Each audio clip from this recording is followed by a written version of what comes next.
हरे भरे जंगल और ऊंची नीची पहाड़ियों के बीच बसे गांव छत्तीसगढ़ की सुंदरता बढ़ाते हैं, लेकिन इस प्रदेश की अपनी दुश्वारियां भी हैं। भौगोलिक परिस्थितियों के कारण खेती करना यहाँ कठिन काम है।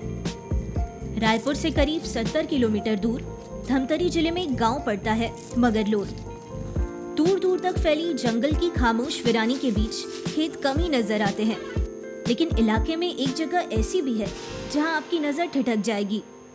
उबड़ खाबड़ जमीन पर एक ऐसा खेत जो किसी वैज्ञानिक की प्रयोगशाला से नजर आता है।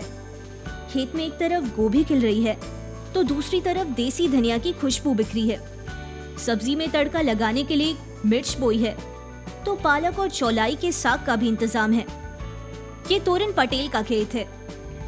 तोरन का भले ही किताबों से ज्यादा वास्ता न रहा हो, लेकिन उनके इन 3 एकड़ जमीन में खेती की इंजीनियरिंग बखूबी दिखती है। तोरन कहते हैं, जो कुछ सीखा बस खेत में सीखा, और यही अब कमाई का जरिया है। ये गोभी करता है, गाढ़ गोभी, बंधे का, प्याज भाजी का, कुचाई, भिंडी, बरबट्टी और भाजी भी लगा देते हैं। ये लगभग 10 काठा के होंगे, तो खर्चा वही 10,000 खर्चा आ जाते हैं और मुनाफा 15-20 हज़ार। तोरन ने अपने खेत की जमीन के एक एक इंच का इस्तेमाल किया है।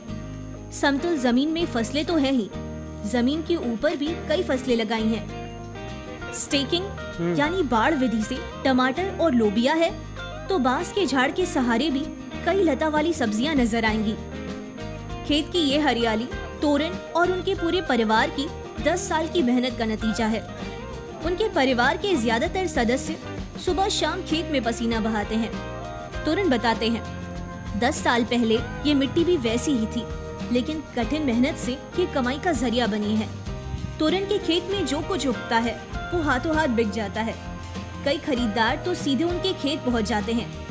इनके खेत से सटा एक डिग्री कॉलेज है, जहां पढ़ने वाले छात्र छात्राएं भी कई बार कॉलेज से लौटते वक्त हरी हरी सब्जियां ले जाते हैं।